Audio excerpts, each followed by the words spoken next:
Welcome back to Boys and Ghouls Film Review, folks. I'm your host, Sarah Stephenson, and this is my co-host, Mike Stephenson. Hi, guys. And tonight, as our final episode this year, we're going to review Black Christmas that was released in 1974. That's correct. It was a Canadian slasher film. Now, It was actually called Black Christmas. No, well, it was called Black Christmas, but originally titled Silent Night, Evil Night in the United States. So, some of you obviously might be listening in the United States. That is the name of the movie. It could have two names over there. Mm-hmm. Yeah, anyway, it was sort of the inspiration for Halloween and the slasher combo that came many, many years, 4 years after. Yeah, it gave some ideas. Food for thought, as you would, Yeah, so it's one of the inspirations for it. Although I did some reading and found out that the story itself, some of the bits of the story, came from the urban tale where the babysitter and the phone call. Yeah, different things. Yeah, so some of it was actually taken out of possible reality or urban myth. So yeah. Yes. And actually, I think there was a similar. When I talk about it later, I shall elucidate. Is that the right word? That would be good. Elucidate? I must write that word down. No. Okay. Anyway, I'll go through my usual, shall I? Yes, you will. Here we go. Produced by Bob Clark. Directed by Bob Clark. Written by, surprisingly, Bob Clark. Roy Moore. No. Now, having mentioned that, Bob Clark does, in the movie, the shadow of the antagonist, Billy, and he also does some of the phone voicing. Yeah, I heard about that. I think three people portray the antagonist in Billy, this one. Yeah, so we had three people. Yeah, interesting. Yeah, it does explain a lot because there's like many voices. Well, they did. There's one way I'll talk about him in a minute. Okay, budget. I like this bit. This is the part that gets me. So I love money. Budget $620,000. That's it. That's pretty deep. I think it's retrospective to the day it was made back in the 70s, but it made $4 million. Now that's not a bad return for dollar. Okay, so I think it's done pretty damn good. And actually, this is one of the better movies of its time, I would say. I would say so. Yeah. And it was probably the better of most other, sorority-related movies at its time. So, as I said before in my last podcast, when we did the that sorority massacre movie, isn't that right, Mike? That we did the last time we were here, we did sorority massacre. Sorority massacre. Yeah, that rings a bell. And that was sorority house or sorority? Sorority house massacre, whatever. We've done a few of those. Yeah, we did one. Well, we watched the film. This one we watched. I haven't watched Sorority House Row yet. Yeah. That one that's why I'm getting confused. I've heard about. There's too many sorority movies. As I said before, this sorority house movies are become a very popular franchise to build. Now, I was going to talk about this a bit later on, but I've got some notes here in front of me about this movie, and we talked about something inspired by the urban legend, The Babysitter and the Man Upstairs, as you said before, and a series of murders that took place in the Westmount neighbourhood of Montreal, Quebec. That's in Canada for you, Sarah. I've heard of that. Moore wrote the screenplay under the title Stop Me. Okay, now, the filmmakers made several alterations to the script, primarily the shifting to a university setting with young adult characters. Shot in Toronto in 1974. I'll tell you what the budget was. Now, cast. I'm not going to go through everybody. There's a cast of a lot of dead bodies. No, like main ones are. Olivia Hussey plays the main female role. Now, some of you say, "Oh, yeah, that's a blast from the past." Now, she was in one of her first movies was Romeo and Juliet, and I think she played alongside Leonardo DiCaprio on that. I cannot remember. I haven't seen the movie for years and years, but I think Olivia Hussey and somebody else. But I think it would have been Leonardo when he was very young. Keir Dalia plays her boyfriend Peter. Rather good-looking guy, and he plays an interesting part. And I won't say anything else because it comes out in the story. I don't want to give anything away. Now, Right. I'll just mention a couple of people's names here. I won't do them all. Margot Kidder plays one of the girls called Barb. John Saxton plays Lieutenant Fuller. Now, I've seen John Saxton in several productions over the years. Yeah, he was also in Nightmare on Elm Street. He was, I think, yeah. Now, Marion Waldman plays Mrs. Maxey's, like a house mother to the girls. Andrea Martin plays Phil, one of the girls. And I'll leave the rest of those guys. I'll just jump down to our antagonist. Now, the main one is Nick Mancuso. I think he sounds familiar. Yeah, he's been in some other things. He's been used for other things, other roles, yeah. And the name Mancuso does ring a bell. I just cannot place what he was in, though. I should look it up. Now, he plays Billy and phone voice, uncredited. Doesn't, because no one says who the phone voices are. None. Bob Clark plays Billy's shadow and phone voice, uncredited. Albert J. Dunk plays Billy's POV. Now, he might have been a cameraman. Yeah, I get it. Yeah, so he might have been a cameraman, Unit 2 or something or other, walking around with the camera, making out he was looking through, obviously, Billy's eyeballs. Okay. Yeah, and shaking around. Yeah, that sort of stuff. Now, Sarah's going to get into the tell in a moment, and yeah, I think I'll leave that for the time being. There's some stuff I can talk about later. Do you want to take over now? Yes, I might as well. Okay. So it begins on a nice, getting close to Christmas time type time. There's snow, a few fairy lights, whatnot, and a bunch of girls are just settling in for, a little bit of a brief party with their boyfriends and stuff like that. And one of them is about to pack up and head off home, and then she gets is the first one to get attacked by our killer, who happens to be who happened to climb up the trellis and enter the attic. Well, you could have actually put that around the other way. Okay. While the girl's having a party, the man climbs up trellis in the house. Yeah. Then the girl goes through and get ready to go. And who jumps out of the closet? It weren't Santa Claus. Okay, yeah, and he wraps her in a sort of clothing bag. Clothing bag wrapped in plastic. Yeah, and takes her up to the attic where she's sitting in a rocking chair throughout this production. Didn't get too many lines, did you? No. I know. Except for you know what you remind me of? Who? Mrs. Bates.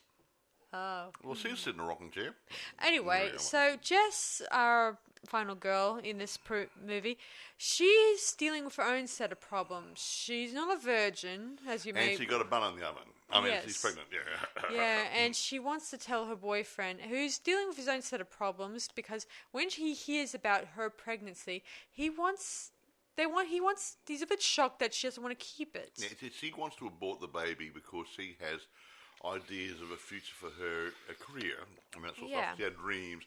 Let's never say what her dreams were, but she had goals and things she wanted to achieve. Didn't want to be held down by being pregnant and stuff. And he was a classical musician. Whatever. He's studying for about 5 or 6 years, living an almost solitary life in a big room, and just he managed to get a girlfriend, and he failed his test.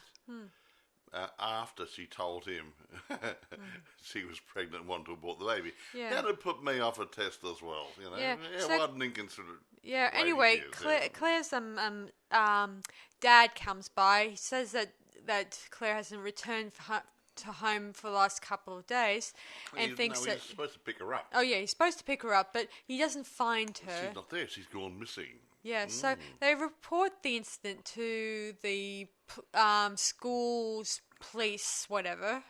School's police? Well, campus police, if that's the word. No, I went to the police. Yes, okay, police. Police. Shut up. Not the campus police. Okay, shut up.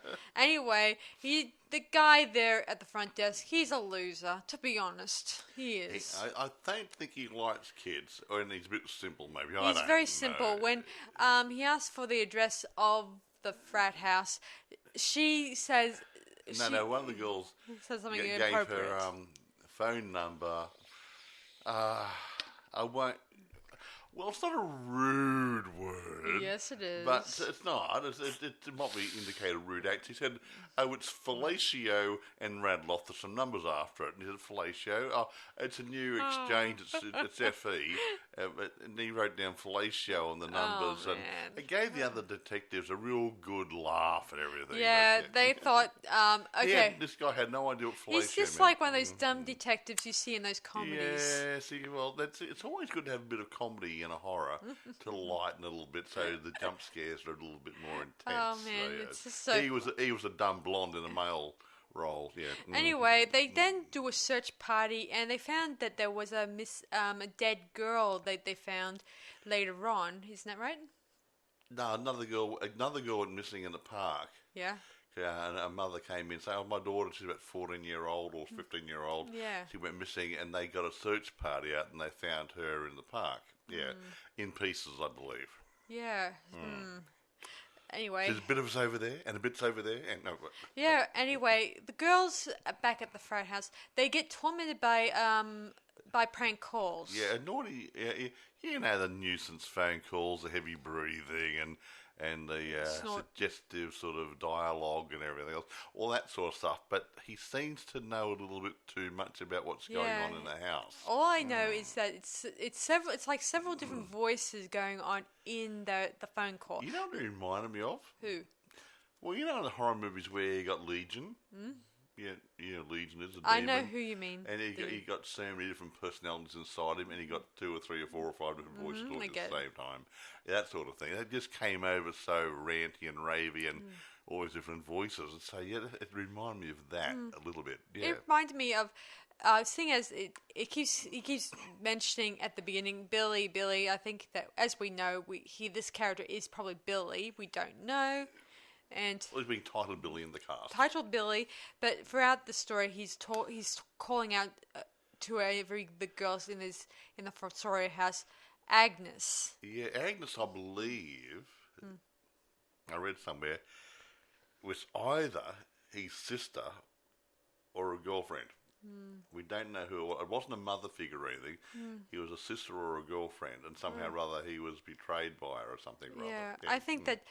Like Michael Myers' sister. I often think that that it's sort of like let me think, a little bit like the Psycho story where maybe his parents tormented him to become two roles, and that causes him to develop a split personality. No, I think there's another part. We never see her, but I think it was alluded somewhere. I picked up on it somewhere. Yeah, they meant Agnes. And I got a funny feeling he's looking for an Agnes to kill. Yeah. Like Michael Myers killed his sister because maybe he had a reason to kill her. He was an evil little boy. Yeah. I mean, if you watch the 2006 one, they created a bit of a detailed story of Billy and Agnes. Did they? I haven't seen that one yet. Yeah, it's a lot more involved in that one. Less sci-fi or fantasy related than the 2019 one. Yeah. I'm thinking of that. I'm not going to review. So how many? 3 versions, is there? Yeah, 3 versions. This one, 2006 and 2009, is it? Yeah. Bloody hell! Everyone must think it was a good movie. Hey. Anyway, the calls continue, and they contact the police, and the police eventually, the detective. Well, the death sergeant doesn't take it seriously, but they had a word to the detective. Yeah, they have 2 detectives on staff who have a better idea about this sort of thing. And they weren't going to do too much about it initially, but when the other little girl was found dead, they thought, oh, there might be a guy hanging around doing naughty things, so they took it a bit more seriously. Yeah. Yeah, so they arrange it with a phone company, guys, to set up a wiretap for, so whenever there's a bit of a bad phone message. Well, they got to monitor all the phone calls coming in. That phone message will be going directly to the phone company, guys, and find out where these calls are coming from. Wait. What would happen to be straight? The phone company. It'd be exchanged trying to manually trace it. Yeah, the olden days of the the big clicky things. Yeah, so he'd have to go there and do it manually, run around from point to point looking for it. Trace it might take 5 minutes or so. But there was also a line put through to the police station, so the detective would get any calls on a special phone, which was doctor said no one could hear him, but he could hear the calls. Yeah. So he could hear it, and they'll be listening to what was going on. And so these calls kept coming through, but it was too short to trace initially, anyway. Yeah. So eventually, I think that Jessie thinks that her boyfriend Peter might be doing the calls. Might be, because the caller on the phone seemed to know a bit about her private life. See, Peter Dick came by and he kind of talked about the baby and stuff, and his career is going flush down the toilet, as it's supposed to speak. He wanted to quit university and get a real job maybe and support her and the kitty, and she didn't want any of that crap. Yeah, he says that. Bitch. Yeah, he said that he was willing to support her in whatever she did, but I don't think she has the time to raise a kid and at the same time get through her schooling. That's a lot to take on, to be honest. Well, again, we don't know what she wanted out of life, so. Anyway, we're moving right along. Everyone started getting ready to go away for the holidays. So anyway, two of our the house mother or the house mother, sorority mother, she gets not killed off. Well, she said, I'm going to stay at my sister's place for a few days or a week or something or other. Yeah. So, and they thought she'd already gone, but she wasn't. She was the second victim. Yeah, and then we get two more girls get killed off. One was in bed sleeping, and Jessie was downstairs listening to Carol's caroling. Yeah, knocking on the doors. Hello, little kitties. Yeah, can we have some Can we have some mulled wine? No, you're not having mulled wine. You're a child. Or plum pudding. Eggnog. Anyway, the next girl on the shopping block, she goes upstairs to lock some doors and windows, and then she gets cornered by the killer, and she gets killed off screen. Yeah, that's interesting. We knew what was going on, obviously. Of course, the phone calls come in, and eventually they get a trace on on one of them, and the guy on the other end tells the detective and says the calls are coming from inside the house, and he says, "You moron! This is the calls that come are." What he's trying to say is that when the guy said, the call's coming from so-and-so address, that's the address it's going to. No, the call's coming from there as well. There was another line, and apparently the house mother, whatever you want to call her, had her own private line, and Billy has been using the private line. Yeah, so eventually the stupid deputy, whatever her name is, phones her up and tells her that you must get out of the house, don't go upstairs and inform your friends because... Do not pass go, do not collect $200. No. Yeah, and he says, he flat out says... The phone calls coming from inside the house. You must get out of the house. Do not go upstairs. Yada, yada, yada. And guess what she did? She goes upstairs. To see her friends and tell them to get out of the house. Unfortunately, she finds them both in one of the bedrooms. Racked and stacked. Yeah. And eventually the killer starts stalking her, and she heads into the basement to hide. What a great place. You're supposed to be leaving the house. I'm going to go into the basement. Gee. Anyway, her boyfriend... Peter comes down there and he rat-tats on the little basement door window. Yeah. And he breaks it, and he gets killed off screen by Jessie. I think. Wait. He breaks the window and he gets into the basement and he comes up to her and says, "Hi, what's the matter?" Blah blah blah. And she thinks he's the killer, so she attacks him and kills him. Yeah, and then the police arrive and they see her in the corner with his dead body in her lap. And she was dazed. Yeah. This poor. Everyone thought, Peter was the culprit. Yeah. Anyway, she's put to bed, given a sedative. I think. Yeah, so it's just to get sedated, maybe. Yeah, and they plan on having a guard outside for her, and they head off to. Somewhere else in the house. Upstairs in the attic, we find out that Billy's still around, and he's going to probably do his next killing very shortly. And we get the impression that see. Oh, yeah, and not to mention, both the house mother and Claire's bodies are still uncovered. Yeah, they didn't know. They didn't know they were upstairs. They didn't look any further. They thought, well, the girl's missing. They didn't look for the house key because he was supposed to be going away to his sister's place. Yeah. So they didn't look in the attic, and that's where Billy's hiding. Silly boys. So, the police should have went through the whole house. So the camera zooms out, and we hear the phone ring, and we don't hear any music. We just hear the phone ring, and the credits start rolling. So I got the distinct impression that Billy was going to come down the ladder very shortly after the police sort of settled down and went downstairs, and he was going to take out the next victim. The end, of course. Yeah, but I left it hanging. I gotta admit, though, it is an interesting twist when I think about this movie. So yeah, very interesting. And I think it's interesting how many times we get a sorority house and there's a killer in the attic and he starts killing off the girls one by one and like. The name Billy. That's shown Billy's the name Billy has shown up in so many horror movies. I agree. Even Billy the Puppet, from Saw. Billy the Puppet. I was wondering if you'd tweak on that.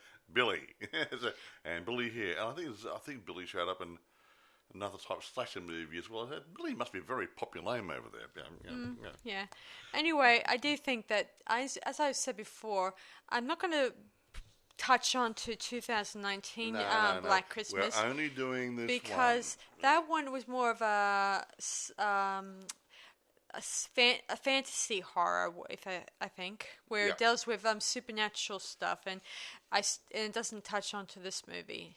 Yeah. Of course, they try to make out that they did a good job in that one, but I still think that one was not well crafted, especially when they did the trailer for it. Yeah.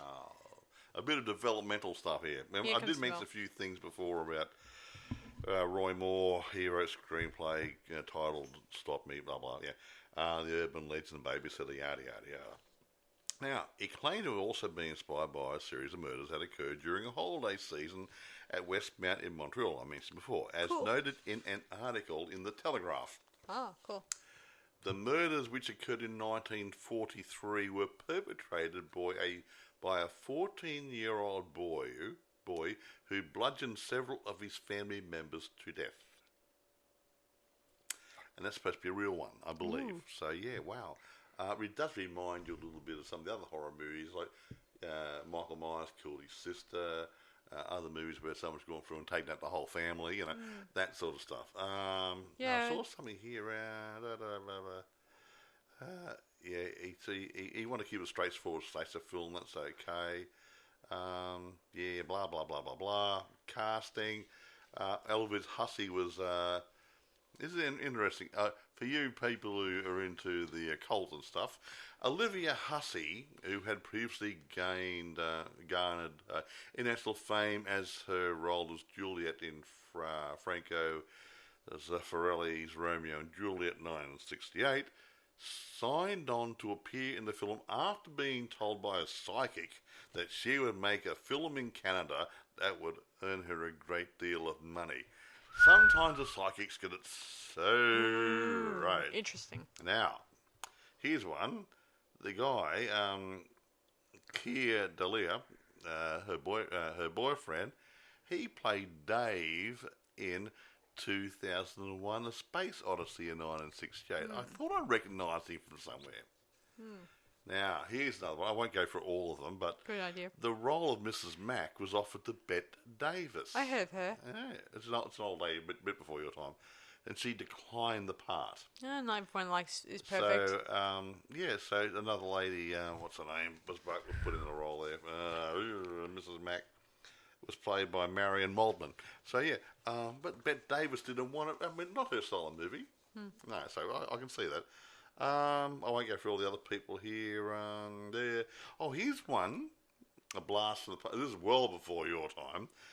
The role of Lieutenant Fuller was originally given to Edmund O'Brien. He was in a lot of the old 50s movies and that sort of stuff. Yeah, a bit not film noir stuff, but that sort of stuff, that period. Upon his arrival on set, However, the producers realised that he would be unable to fulfil the duties required of the part due to his failing health stemming from Alzheimer's. So his brain was going a tad, so he couldn't remember his So lines. they had to get someone a little younger. And that's where John Saxon came in. Yeah, that makes a lot of sense. So, no, I used to like Edmund O'Brien. He's a good guy. How old was he when they tried to I don't know. cast him? He was in the old 50s movies and stuff. How old do you expect he's going to be? I guess you have a point. He could have been 70 by the time he got there. I don't know. Now, the role of the film's antagonist, Italian-American actor Nick Mancuso, was cast as one of the main voices in the phone call sequences. When auditioning for the role, director Clark had Mancuso sit in a chair facing away from him so as not to see the actor's face. I don't know why. Clark then had Mancuso experiment with different voices in order to come up with one that was right for the character, with Clark later offering him the part. So obviously lots of different voices. There must have been a bit of over-tracking there. Well, I think there was a lot. There's just so much going on. I think considering that the fact that it felt like there was more than one person in that... It sounded like there's overdubbing and stuff, and there's too many voices and changing pitches and stuff. And considering that it's dealing with different sounds. And well, that's why I think maybe it came out a bit like Legion. But anyway, now, shot on location in Toronto during the winter of 73, 74. Their winter's in our summer times. That's over November, December, January, something. That's blah, blah, blah, blah, blah, blah. Okay, nothing. Some of the photographers done around the university in Toronto campus. Where's Toronto? Where's Toronto? Canada. Okay. Yeah. Here we go. Scenes in the film involving POV, point of view shots, of Billy scaling the house were accomplished through the use of a rig designed by the camera operator, Bert Dunk, which was attached to his head. Whoa. As he climbed up the side of the house. Now, the cameras back in those days would have been heavy affairs, and that would have been mighty heavy to have on top of your head while you're trying to climb a trellis. So, good one, Bert Dunk. Well done. Yeah. You made a step into GoPro style. Well, not really GoPro. I won't go too much. Yeah, I didn't have GoPros back in those days. I know, but it's a step in the right direction. I won't talk about that. Well, not really, actually. I mean, GoPros are nice, but they're not great. I mean, some of the but they can be really good too sometimes. bad, but the bit of quality ones might be okay. Here's one for you. Bit of information. Okay. The audio for the disturbing phone calls was performed by multiple actors, including Mancuso and director Bob Clark. Mancuso also stated in an interview that he stood on his head during the recording sessions to compress his thorax and make his voice sound more demented. Cool. Interesting. What a good actor he is. He put himself out upside down. Very He cool. spent 3 days recording the dialogue for the character, later recalling the experience as being very avant-garde, with Clark encouraging him to improvise with the character's voice. He wanted him to just go With a flow. and just muck around with it. It was really good. I bet they never suspected what kind of stuff he would say. Here's something.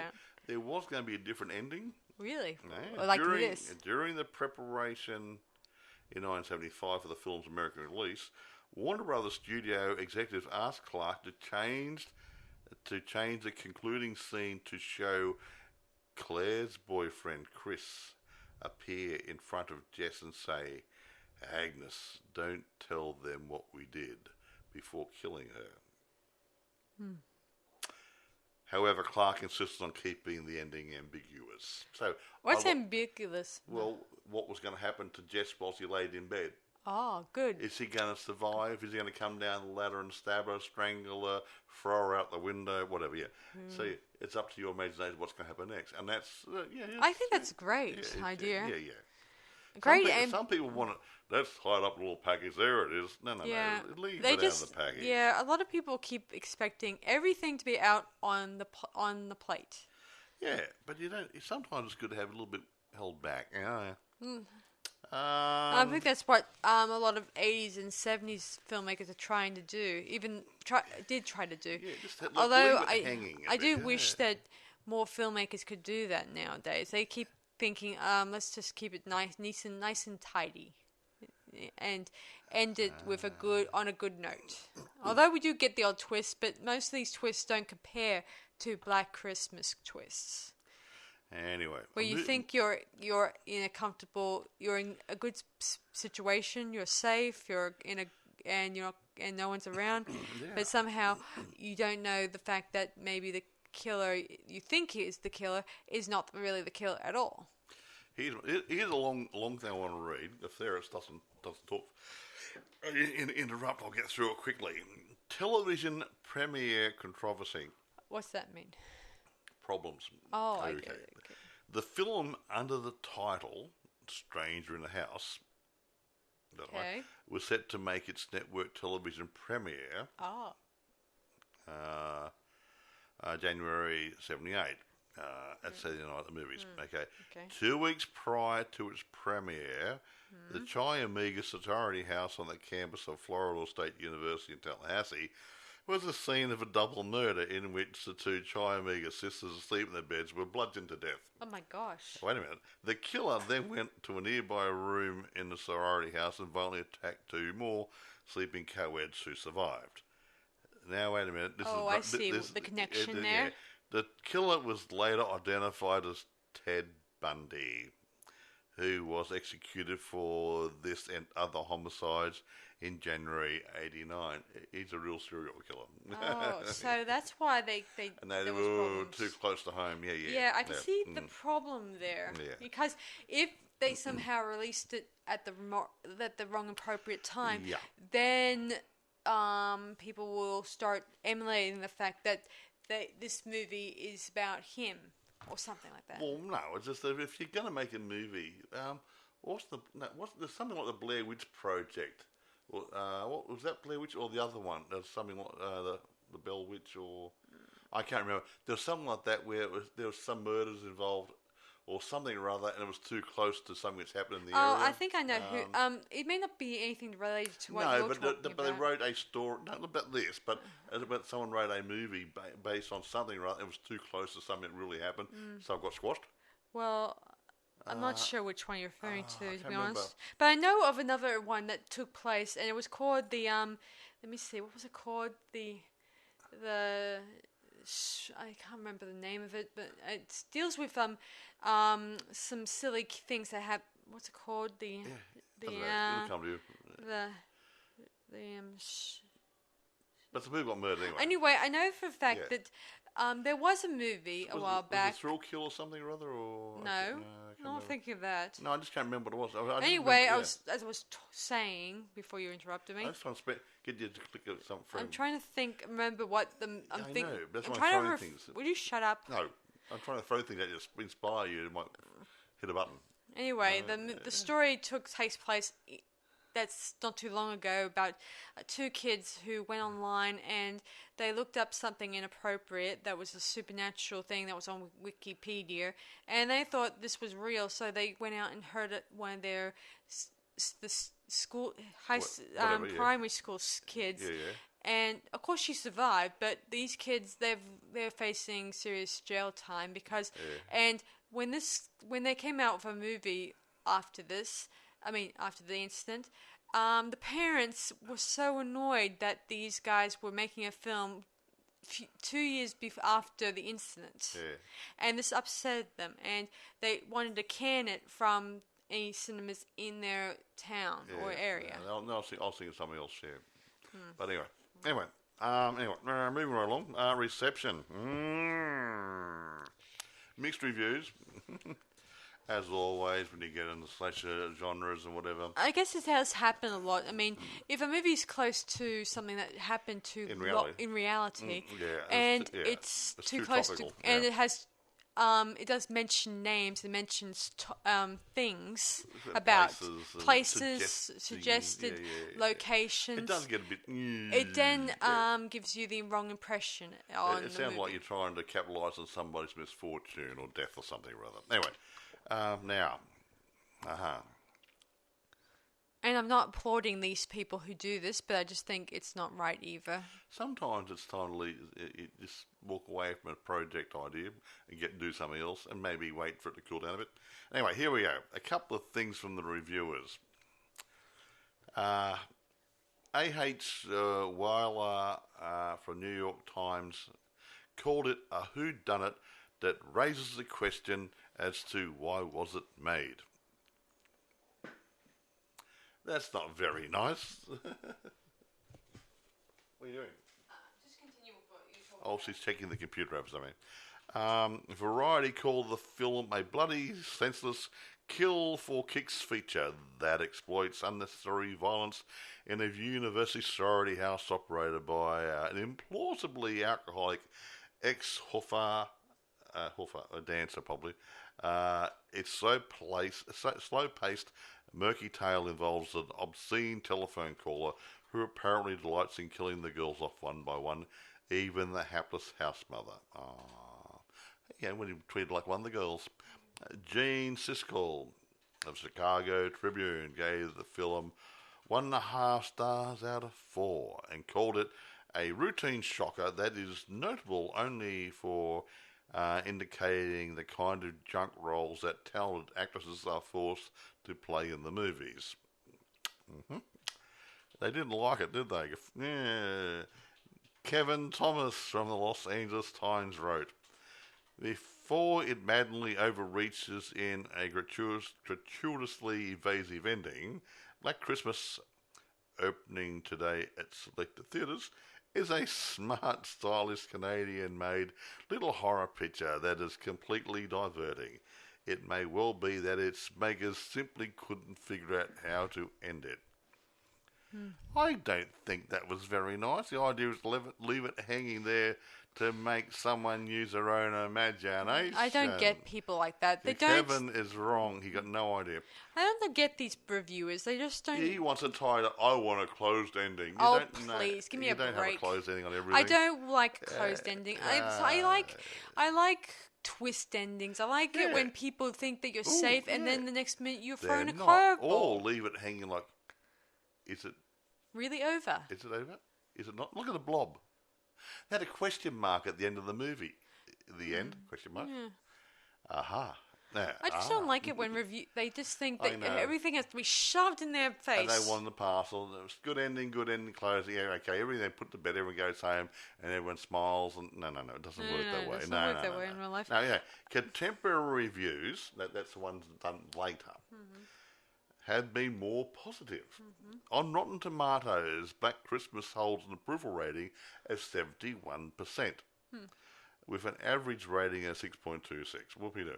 The website's critics' consensus reads, the rare slasher with enough intelligence to wind up the tension between a bloody outburst. Black Christmas offers fiendishly enjoyable holiday viewing for genre fans. On Metacritic, the film has weighed average score of 65 out of 100, based on the critics indicating generally favourable reviews. Sweet. Heidi Martinuzzi of Film Threat called the film innovative and praised the leading actress Olivia Hussey and Margot Kidder. TV Guide awarded the film 3 out of 4 stars, writing, although strictly standard fare, the material is elevated somewhat through Clark's skillful handling of such plot devices as obscene phone calls from the killer to the girls via the upstairs phone, and a nicely handled twist ending. So the other person up the top there didn't like the twist ending. Oh boy. Which proves a genuine shock. She killed a boyfriend accidentally, and the killer might kill her. Really good. I like that. Now, author and film critic Leonard Moulton gave the film 2.5 out of 4 stars, calling it bizarre, but also praised Kidder's performance as a standout. bizarre, but he doesn't give it No, but, 4 stars. You get 2.5, he said. The Time Out film guide noted the film manages a good slice of good old-fashioned suspense. And that's what I keep telling Sarah about. You get the suspense. You got a good storyline. Doesn't have to be a perfect storyline, but you got that suspense happening. What's going to happen next? What's going to happen next couple of seconds? What's going to happen next 5 minutes? What's going to happen next 10 minutes? You got this thing building up. And that's what guys like Alfred Hitchcock used to do. Build a suspense. You're going, okay, what's going to happen next? And you're mesmerised into watching the movie. What's going to happen? Yeah. I'm not going to go for a pee. I'm going to sit here and watch the movie, you know. Yeah. I'll put the popcorn on later, you know. I don't get these people who just would say that the ending was not well crafted. Well, no, one of them said they didn't like the ending. But, I mean, you don't always have to have, okay, everyone's good. The naughty guy's been in jail. Everyone's happy and smiley. Everyone kisses and cuddles, rides off the sunset and whatever. And you don't have to have that on every movie. And I like the fact that it ends with a telephone call and it doesn't get answered. Well, I tell you what. Oh crikey. Which could mean that she may be dead. Mental. Mental block movie. Where the phone rang at the end, all the phones. A guy, guy went inside the computer. Oh yeah, now I remember. Lawnmower Man. Lawnmower Man, yeah. Right at the end, just near the end, the naughty guy, I can't remember his name in that movie, got sucked transferred into the computer. He became pure energy, or whatever. And he was there, and he said, "You'll know I've arrived and taken control when I make all the phones ring." Bring. And all right at the end of the movie, all the phones started ringing. And then it stopped. What was going to happen? Who knows? There was a sequel, but it was probably not as good as the original. First movie. There's two. I've got 2 copies of that movie. I've got the original theatre release and the extended version with extra footage in it. I've heard of that one. Not much difference. I mean, you got extra footage, but it's... It depends on if you want to sit there next half hour. Yeah. I did enjoy this one. I like the fact that it just ends with a telephone call with no music. You just less wondering what happens. Point, just no music, no suspense. Just go ring, ring. Ring, ring. Not even a cricket. Ring, nothing. Ring, just. And that's, to me, it's building suspense. What's going to happen next? You go. Fade to black.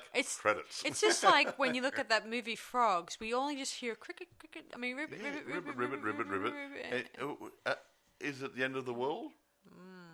Beats me. The ladies that made a comment at the Frogs there. We haven't seen anybody on the road all this time. We've been driving from so-and-so to so-and-so. Well, yeah, because there's no one there. Have these people been killed off? Ooh. Interesting. It is interesting.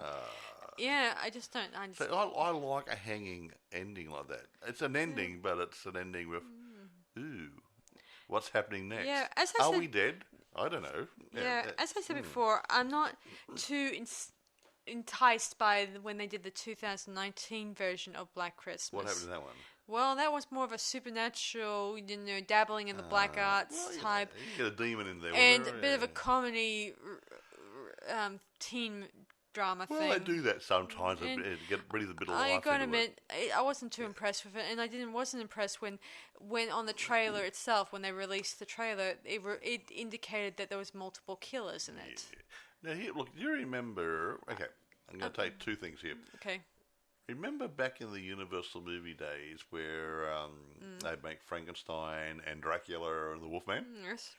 They ran those for about... let's say 10 years. I can't remember when they made the first one and killed the last one off. What happened when they finished off making the Frankenstein films and the Dracula films and the Wolfman was running a bit low on energy, they handed them over to Abbott and Costello and made comedies out of them. True. And they breathed new life into them. They got another few movies out of them. Instead of going into the horror mode, they went into the comedy horror. True.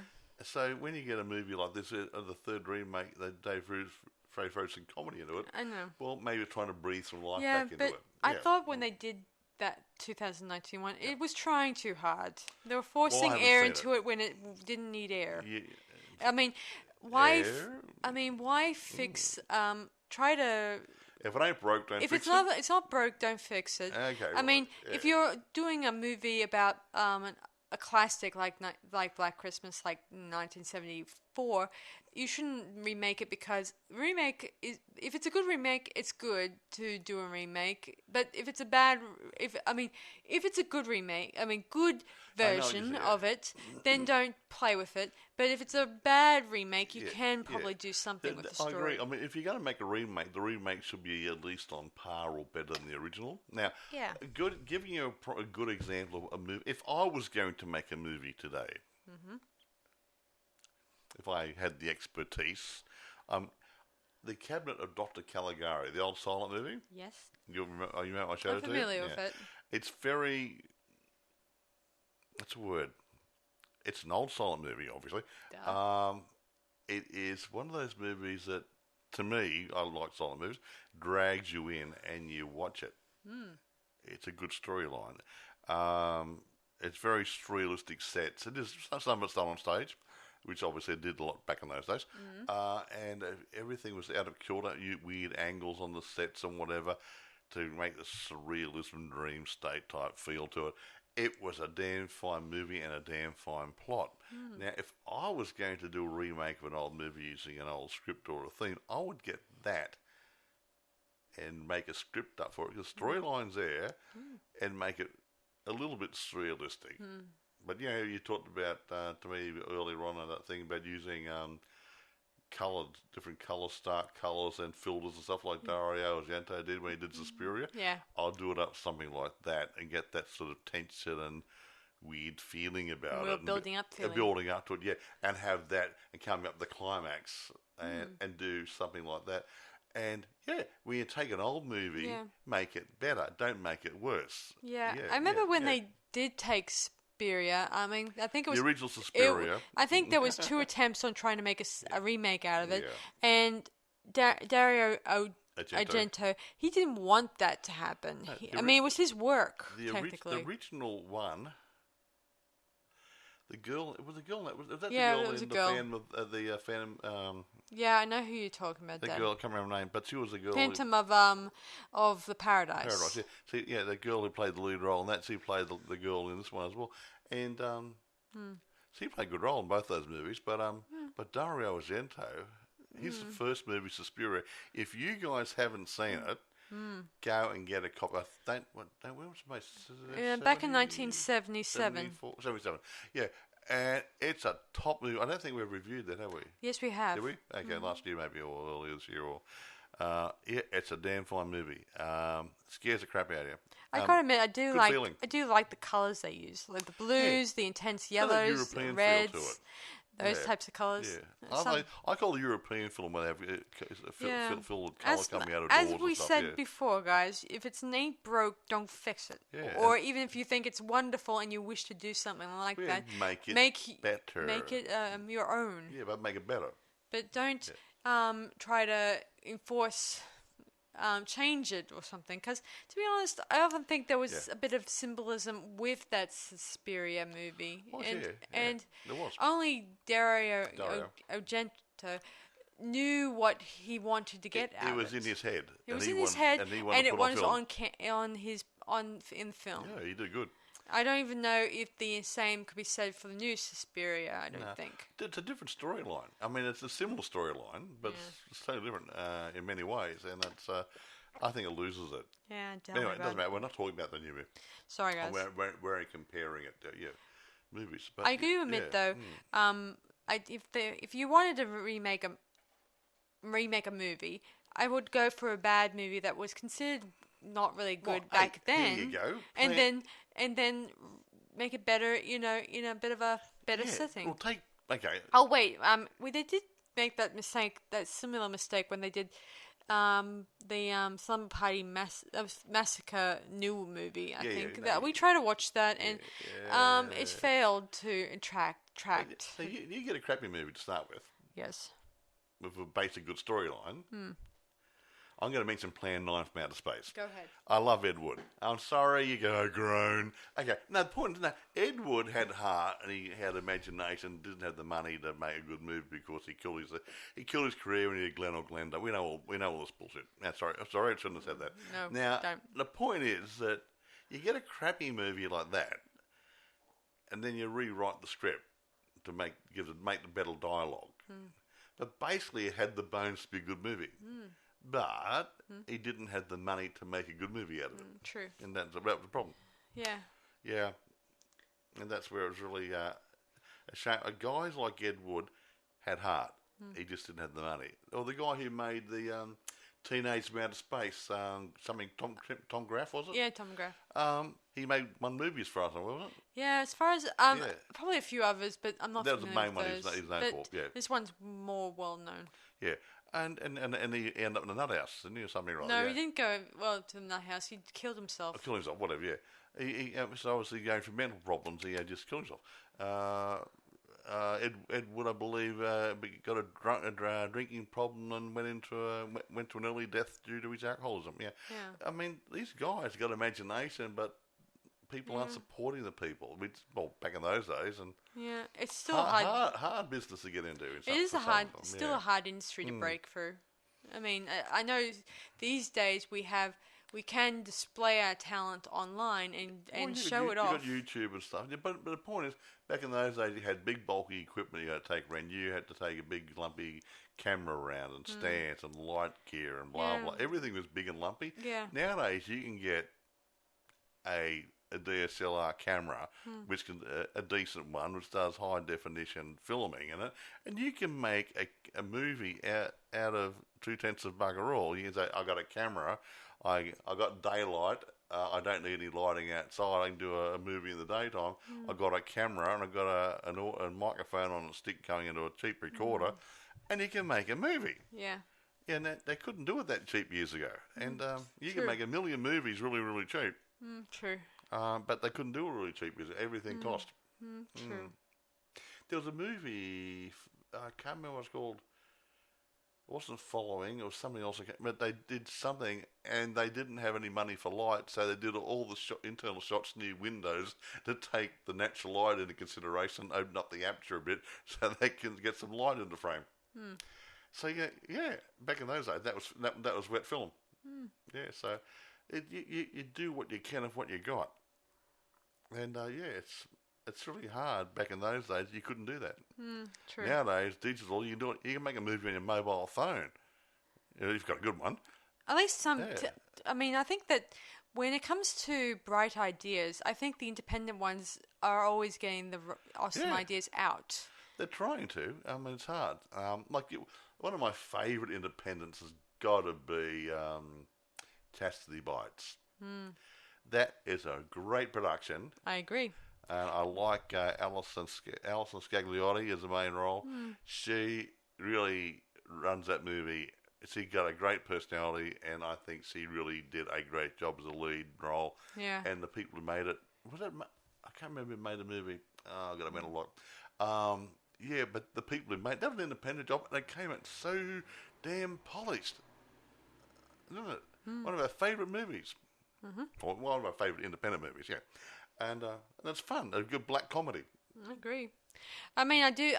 They did mention to me when I was interviewing them for for Attack from Planet B.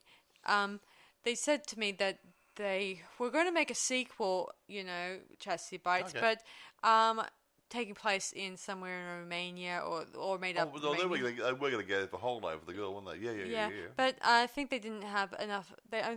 Don't think they had enough money to go over. Yeah, you need the budget, and that's the whole point. You're doing independence, you can't get the funding. What do you do? Yeah, it would have been an awesome idea, and I would applaud them for their hard efforts. I think they did a great job. Anyway. We're getting long in tooth here. Yes, so... And wait a minute. Yeah, just so you guys know, we did, not too long ago, me and Mike here, last week, we went to see the Resident Evil Welcome to Raccoon City. Okay, yeah, you want to have a quick 5 minutes of that? Yeah, we can talk about it. It was not a bad movie, and I did like the egg hunt, Easter eggs I found in that movie. Basically, the new movie... It's nothing like the franchise. For those of you people who haven't seen it yet, it's actually just coming out now. We got an advanced preview. So if you guys are looking for Mila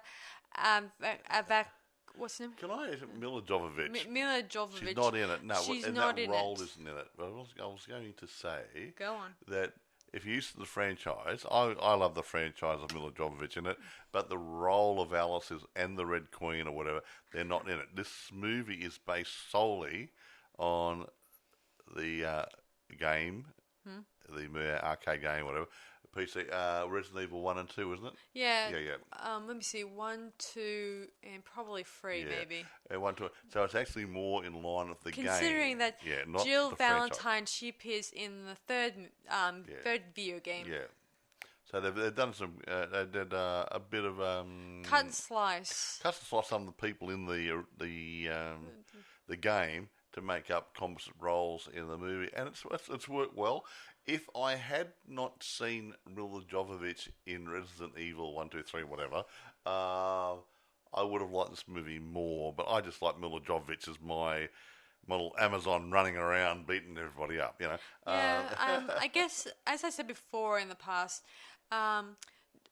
her character, Alice's character, was mostly inspired by all those other female lead characters from the game, as I said. Yeah, of course. Even if it was all made up in the minds of the script writer. Yeah, well, you look at Electra, her, Alice, and other people like that. Yeah, everybody, female, empowered female takes on the other guys. Yeah, that sort of stuff. Yeah, the final girl, or the one where that girl was trained to kill us guys. Yeah, another empowered female. Yeah, it's really good. Yeah. Well, like Pammy. I mean, it's so the original franchise. They made all the main video game characters into co-star characters instead of the actual lead characters. So a bit of a drag from when I think about it, because to be honest, I hated that Logan Kennedy's character was made into a co-star character instead of a lead, a proper lead. Okay. And the same I could say for Chris and Claire Redfield and Jill Valentine, which I thought Valentine in the second Resident Evil movie was pretty close to the actual movie game character. We're not reviewing that. We're only touching on it. I know. Look, we might do a review on it next year. Yeah, we might review that January, movie like next early year. February, whatever. Yeah. When we start up again. What I was going to say is that it's not a bad movie. If it's coming out over the Christmas break there in America or England, whatever, go see it. It's worth a look. Yeah. I got free tickets free passes from those. Well, people. we're asked to do a review on it. So, I've already written a written review that I posted just a while ago. What site's that on? What? Oh, that will be on my journalist page. Yeah, but the company, didn't you do it for a magazine, online magazine or something? No, it's mostly I don't, more like a site. Oh yeah, or a Facebook page anyway. I'm not sure. I just don't know much about them. Okay. Oh, okay. It's called Brisbane. Review Brisbane, whatever they call them. So it's on review on Review Brisbane, so it's in there and on your site as well, is it? Yep. Okay. There you go. If you want to have a look at it. Now we haven't reviewed this yet, but I haven't mentioned anything about availability. eBay, plenty of new and used. There are some VHS, so unless you've got a VHS player, be very careful. Amazon, plenty to buy or rent. Blu-ray available, I think, in there as well. Look, it's a top movie. And as I said before, guys, do not mistake it for the 2006 version or the 2019 get the right version. one. This is the 1974 version. Yeah, so don't get confused when you go and start buying, okay? Yeah, and don't get a VHS unless you got a player. Now, rating it. I'm going to give it... Hang on, I'm trying to think. Google. I can't find anything majorly wrong with the movie. Me neither. I think it's pretty cool. However, I would say probably there was a little bit of room for improvement in some of the characters in it. Just my liking. It's nothing personal. So I'm going to give it about 9. I would give it... I think I would give it an 8.5 out of 10 myself.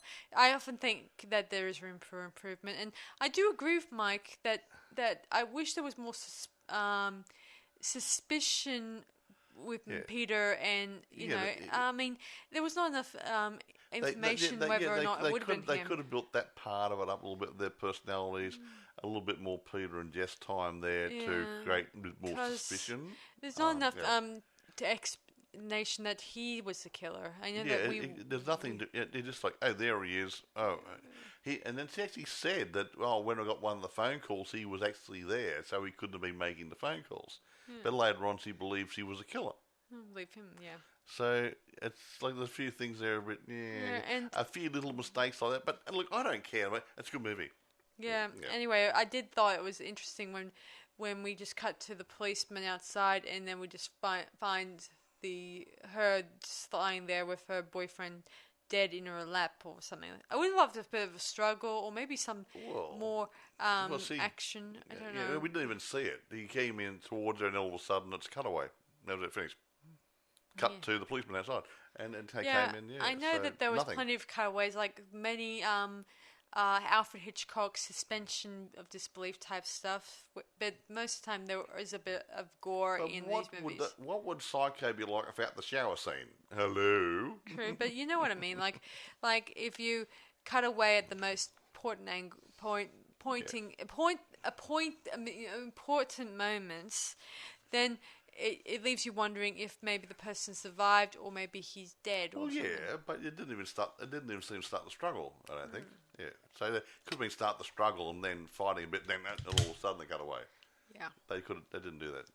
Maybe Olivia didn't want to do it. Anyway, that's about it for us tonight, guys. Almost. What? Are we going to say Merry Christmas?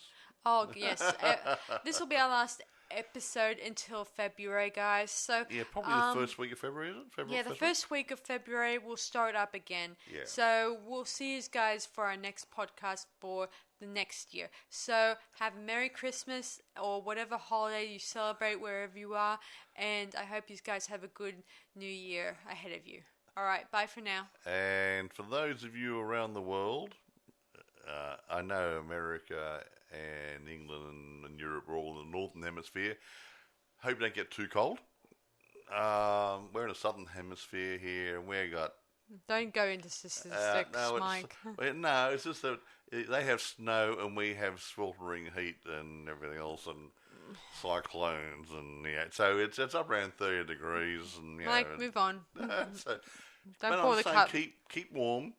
And if there's any snowdrifts out there, guys, just keep away from them. Best stay home, Also, guys, again, I'm sorry we could have, we kept postponing some, episode time between now and Christmas. We had a bit of a family issue here, and we had a few problems. As I said before, it can't be helped if we can't review. And I didn't want to feel like it's adding stress to our performance. And we couldn't have done with a decent product if all this drama going on, so.